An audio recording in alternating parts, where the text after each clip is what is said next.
முதலாவது தேவனுடைய ராஜ்யத்தையும் அவருடைய நீதியையும் தேடுகிறவர்களாக இந்த நாளிலும் வேத ஆராய்ச்சி நிகழ்ச்சி கேட்கும்படியாக வந்திருக்கும் அன்பு நேயர்களே, உங்களை இயேசு கிறிஸ்துவின் இனிய நாமத்திலே இந்த நாலு நிகழ்ச்சிக்கு வரவேற்கிறோம். பரிசுத்த ஆவியானவர் தாமே நம்முடைய இருதயங்களை ஒருமுகப்படுத்தி இன்றைய நாளின் செய்தியை புரிந்து கொள்ளும்படியாக நமக்கு உதவி செய்வாராக.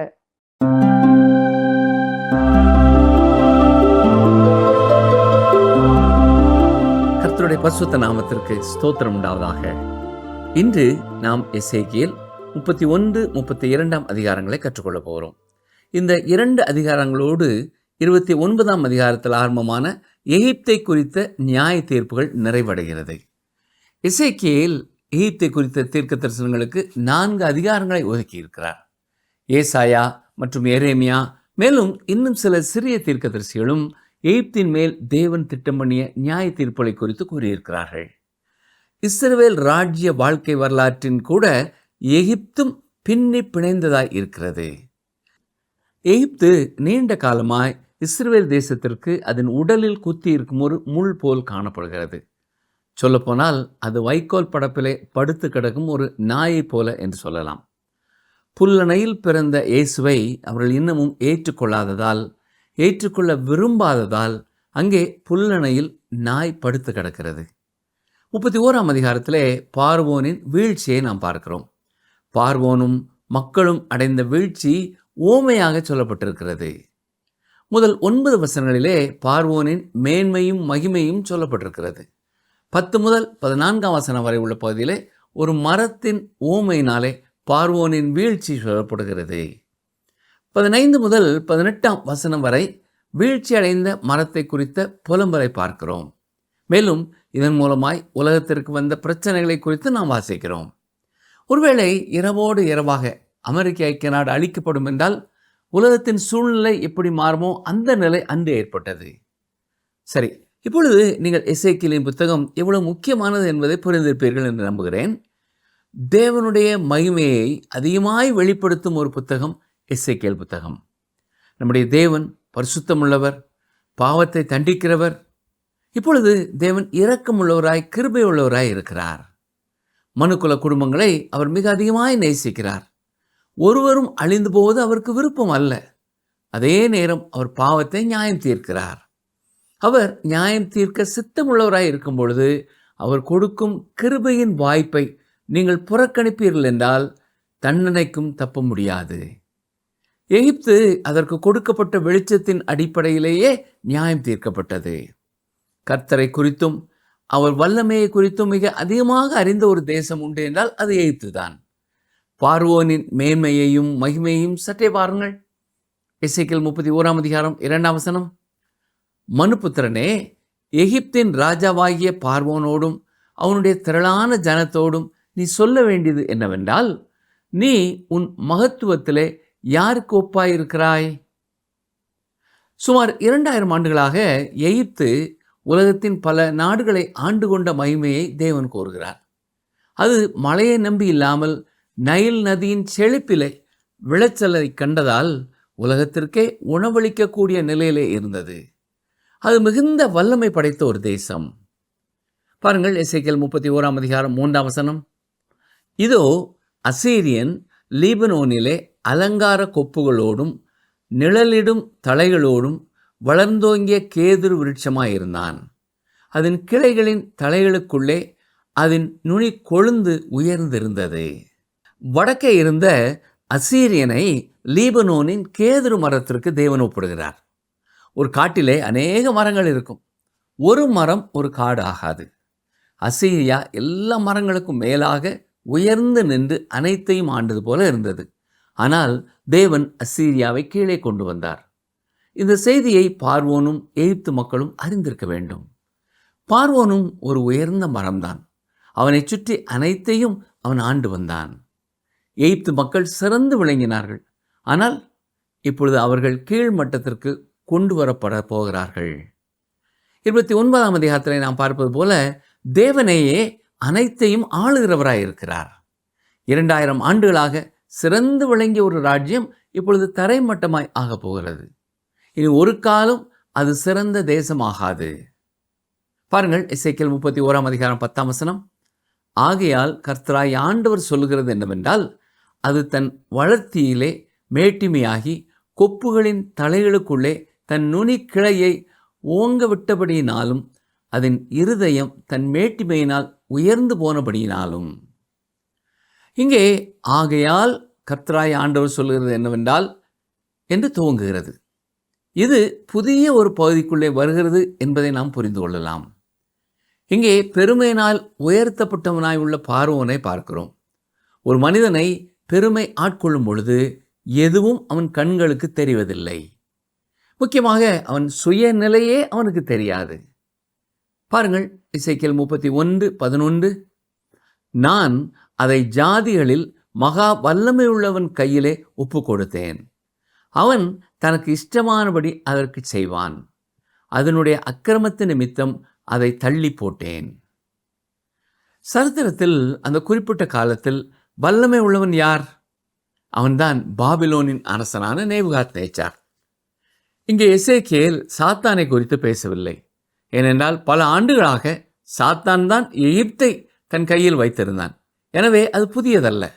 இங்கே வல்லமை உள்ளவன் என்று சொல்லப்பட்டிருப்பது நேபுகாத்நேச்சாரை குறிக்கிறது. உங்களுக்கு சந்தேகம் இருக்கும் என்றால் தானியேல் தீர்க்க தரிசன புத்தகத்தையும் நீங்கள் படித்து பாருங்கள். அந்த தங்கத்திலான தலை உம்மைத்தான் குறிக்கிறது என்று தானியேல் நேபுகாத்நேச்சாரிடத்திலே கூறினான். நான் அதை வல்லமை உள்ளவன் கையிலே ஒப்பு கொடுத்தேன் என்று இந்த வசனத்திலே சொல்லப்பட்டிருப்பது எகிப்து தேசத்தின் பார்வோனை குறித்து தான் சொல்லப்பட்டிருக்கிறது.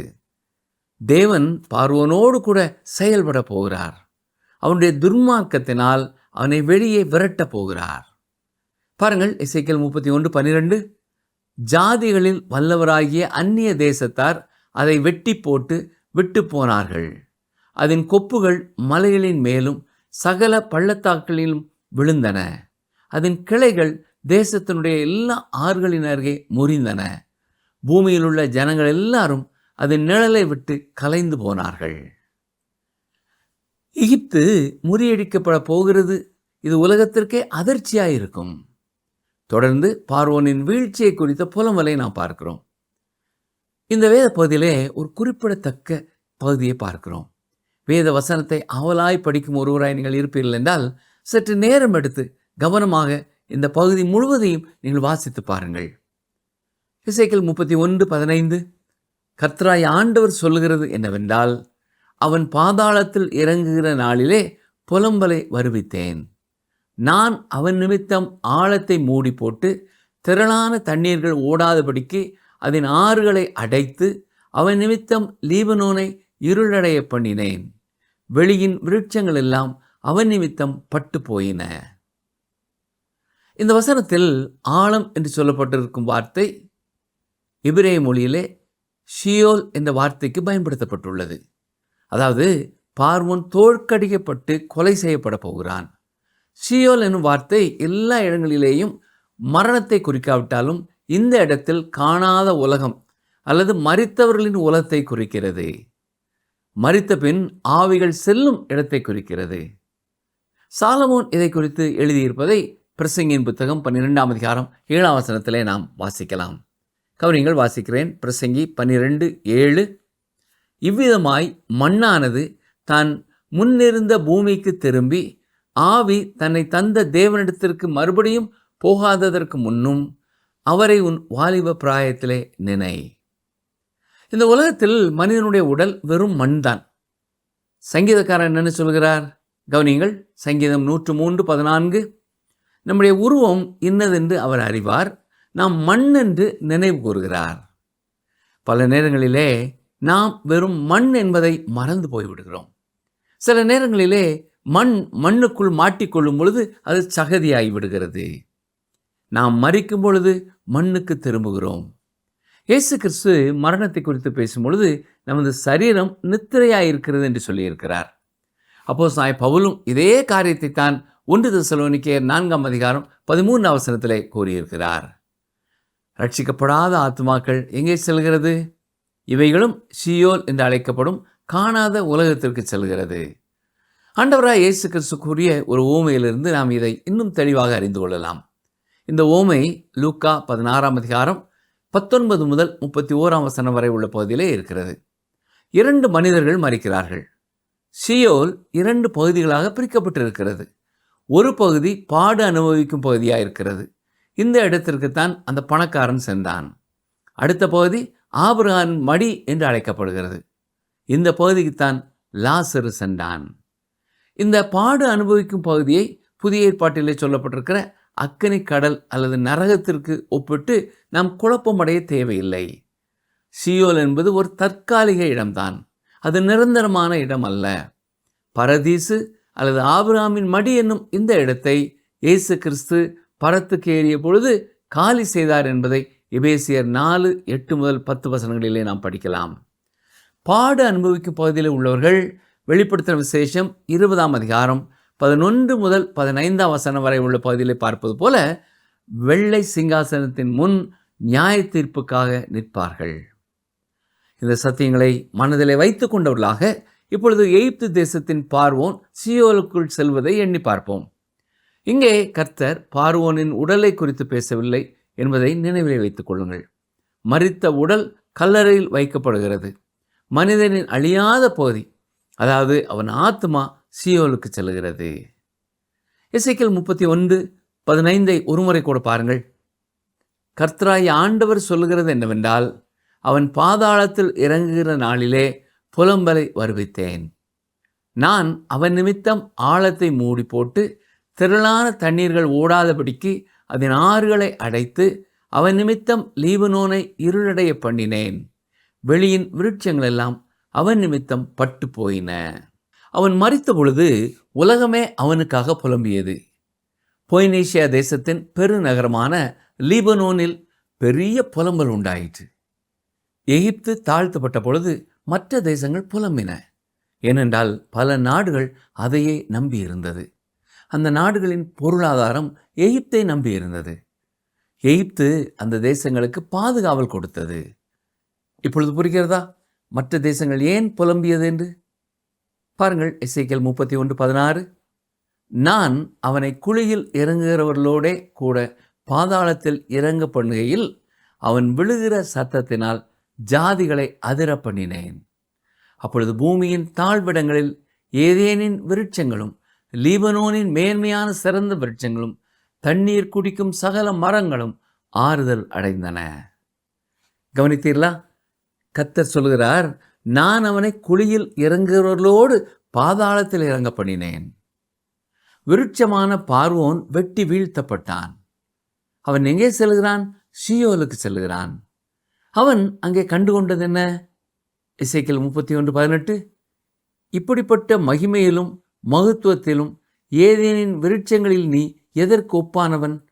ஏதேனின் விருட்சங்களோட கூட நீயும் பூமியின் தாழ்விடங்களில் இறக்கப்பட்டு பட்டயத்தாலே வெட்டுண்டவர்களோட கூட விருத்த சேதனம் இல்லாதவர்களின் நடுவிலே கிடப்பாய்.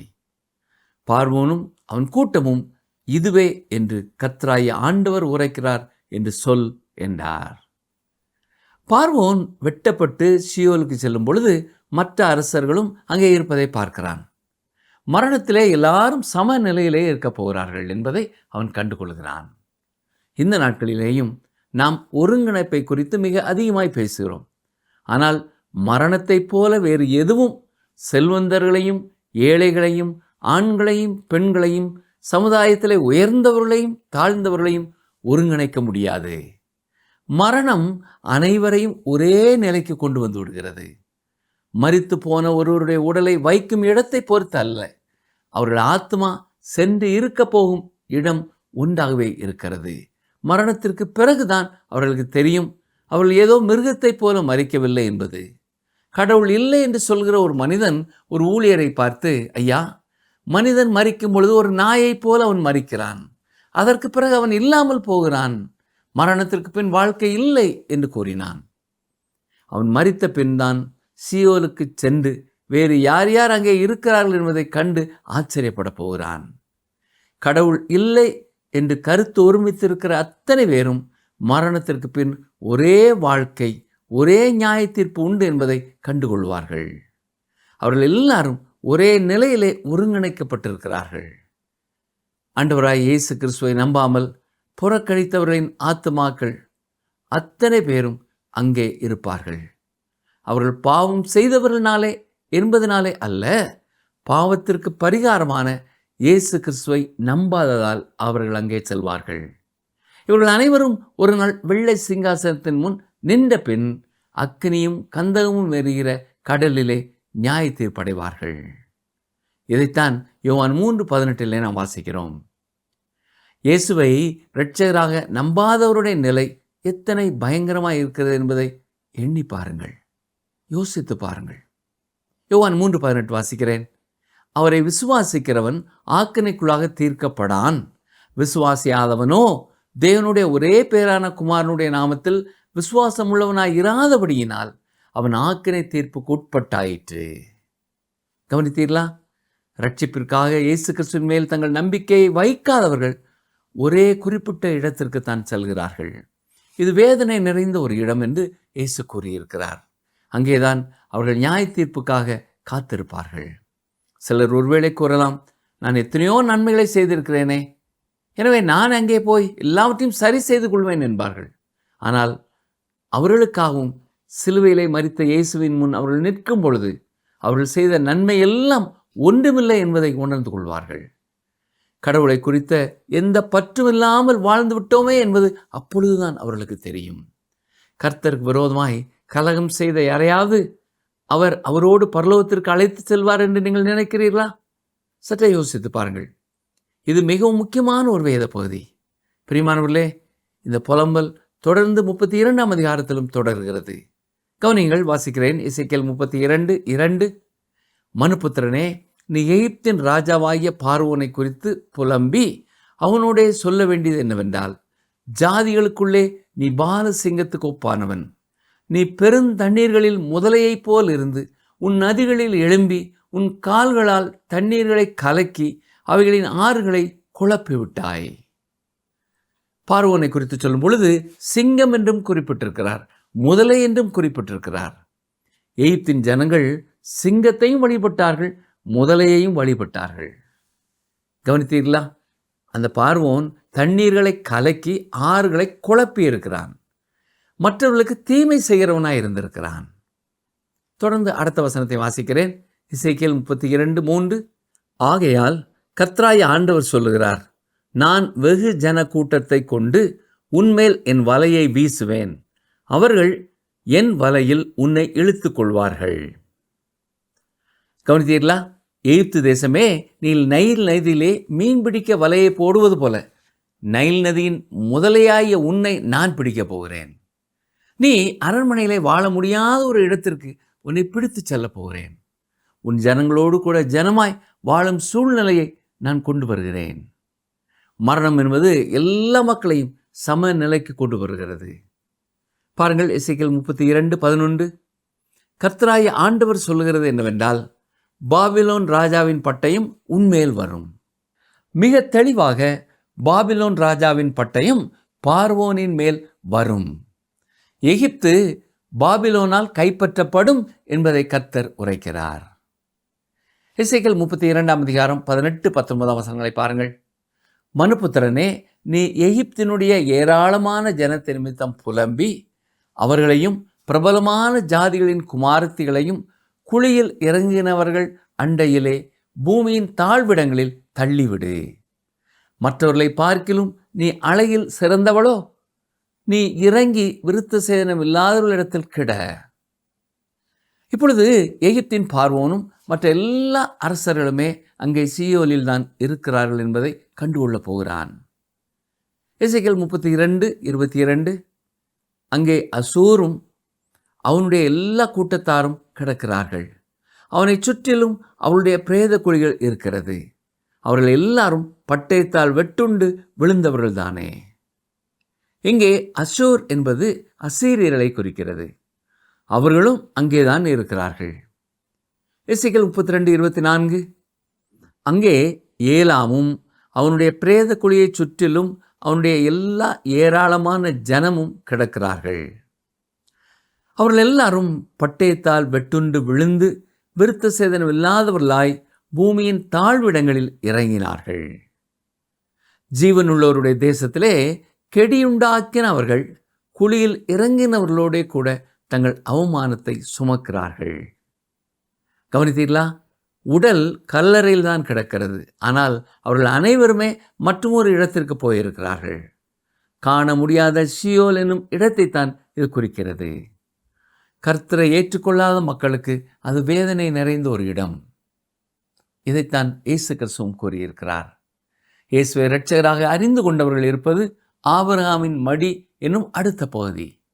இந்த பகுதியை குறித்து மனம் திரும்பிய கள்ளனிடத்திலே இயேசு சொல்லும்போது, இன்று நீ என்னோடு கூட பரதீசில் இருப்பாய் என்று கூறினார். எசேக்கியேல் 32:26 பாருங்கள். அங்கே மேசேக்கும் தூபாலும் அவர்களுடைய ஏராளமான ஜனங்களும் கிடக்கிறார்கள். அவர்களை சுற்றிலும் அவருடைய பிரேத குழிகள் இருக்கிறது. அவனுடைய ஜீவனுள்ளோருடைய தேசத்திலே கெடியுண்டாக்கினவர்களாயிருந்தும் அவர்கள் எல்லாரும் விருத்த சேதனமில்லாதவர்கள், பட்டயத்தால் வெட்டுண்டு விழுவார்கள். பார்வோன் அங்கு காணப்போகும் மற்ற ஜனங்களை குறித்தும் சொல்லியிருக்கிறார். பாருங்கள், எசேக்கியேல் 32:29. அங்கே ஏதோமும் அதன் ராஜாக்களும் அதன் எல்லா பிரபுக்களும் கிடக்கிறார்கள். பட்டயத்தால் வெட்டுண்டவர்களிடத்தில் இவர்கள் தங்கள் வல்லமையோடும் கூட கிடத்தப்பட்டார்கள்.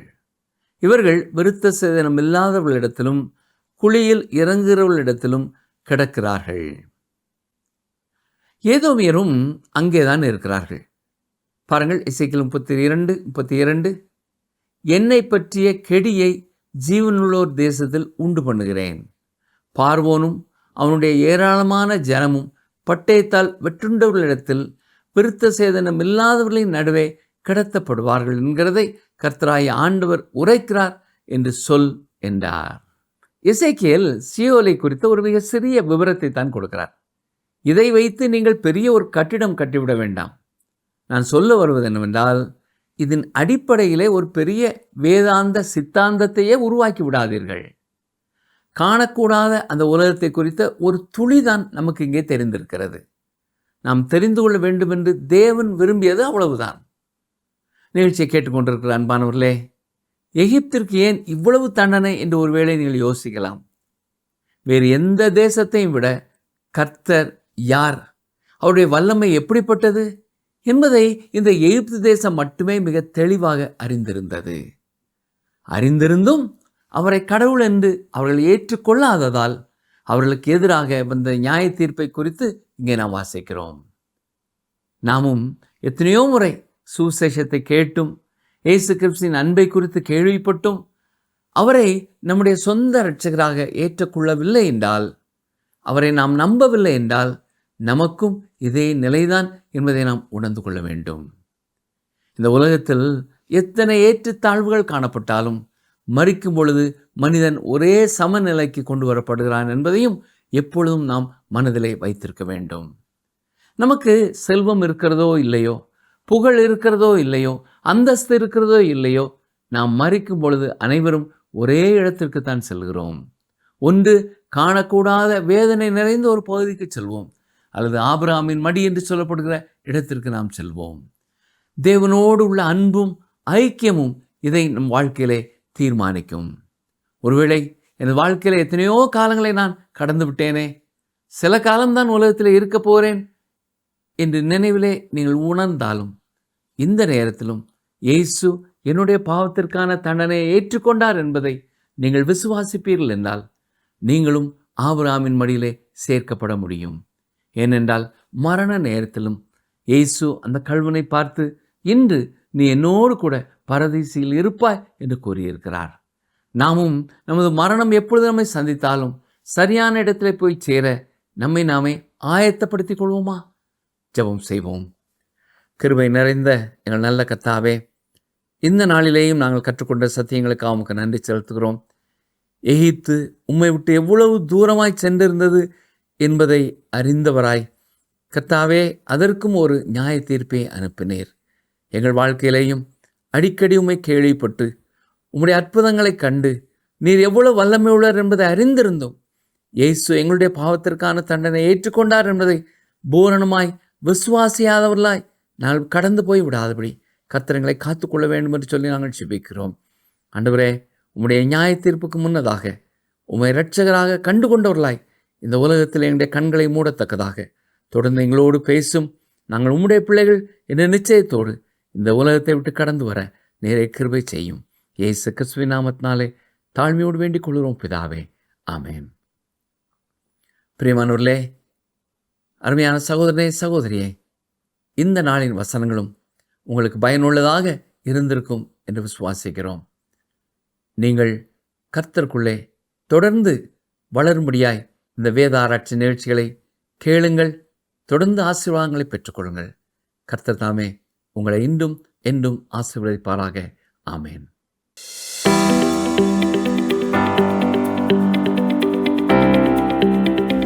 லீபனோனிலே அலங்கார கொப்புகளோடு இருந்தது யார்? லீபனோனிலே அலங்கார கொப்புகளோடு இருந்தது யார்? ஆப்ஷன் ஏ நேபுகாத் நேச்சார், ஆப்ஷன் பி அசீரியன், ஆப்ஷன் சி பாபிலோன் ராஜா. இன்றைய கேள்விக்கான சரியான பதிலை 9962032803 என்ற எண்ணிற்கு வாட்ஸ்அப் மூலம் அனுப்புங்கள்.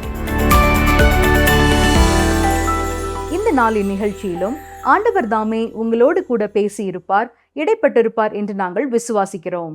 எகிப்து தேசமானது அநேக தேசங்களை ஆண்டு கொண்டிருந்தாலும், பல தேசங்கள் அவர்களை நம்பி பிழைத்திருந்தாலும், இந்த நாளிலே நாம் தியானித்த பிரகாரம் அவர்களுடைய செழிப்பும் பலமும் பெருமையும் தேவனுக்கு முன்பாக ஒன்றுமில்லாமல் போய்விட்டது.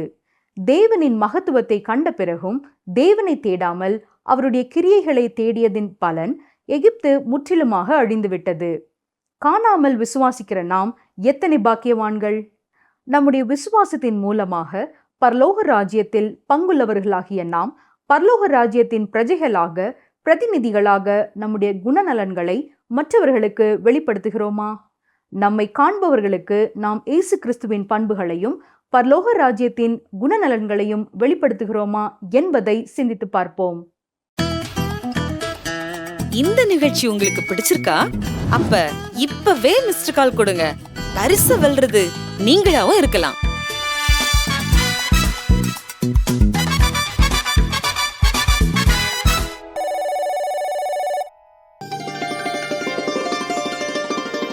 நீ பயப்படாதே, நான் உன்னுடனே இருக்கிறேன்.